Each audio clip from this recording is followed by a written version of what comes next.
भारत हिंद महासागर का एक रक्षक बनकर उभर रहा है, जहां एक तरफ दुनिया की सबसे बड़ी ताकतें इस क्षेत्र में अपनी पकड़ मजबूत कर रही है, वहीं भारत चुपचाप लेकिन बेहद रणनीतिक तरीके से अपनी ताकत बढ़ा रहा है। इंडियन ओशन यानी हिंद महासागर दुनिया का तीसरा सबसे बड़ा महासागर, जहां से गुजरता है ग्लोबल ट्रेड का एक बहुत बड़ा हिस्सा। दुनिया के लगभग 70% तेल का व्यापार और करीब 50% कंटेनर ट्रैफिक इसी महासागर से होकर गुजरता है। लेकिन इस पूरे सिस्टम की सबसे अहम कड़ी है स्ट्रेट ऑफ मलक। हर साल लगभग 80,000 जहाज यहाँ से गुजरते हैं और दुनिया के समुद्री व्यापार का करीब 25% हिस्सा इसी रास्ते से निकलता है।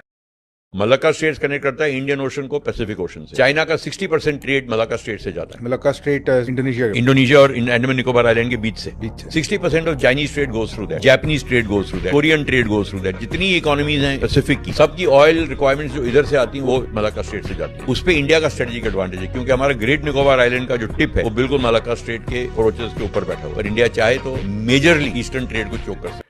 अब बात करते हैं चाइना की। चीन की लगभग 80% तेल सप्लाई इसी मलाक्का स्ट्रेट से होकर गुजरती है, यानी अगर ये रास्ता कभी बंद हो जाए तो चीन की इकोनॉमी को बड़ा झटका लग सकता है।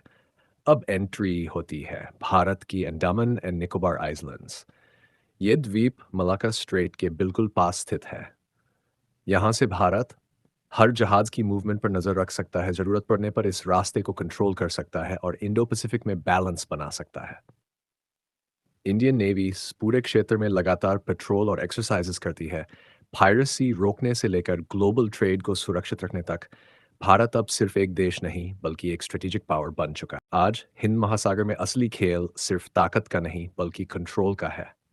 और इस खेल में भारत एक ऐसा खिलाड़ी बन चुका है जो बिना शोर मचाए सब कुछ बदल सकता है। तो अब सबसे बड़ा सवाल यह है, क्या आने वाले समय में भारत चीन के लिए सबसे बड़ी चुनौती बनकर उभरेगा?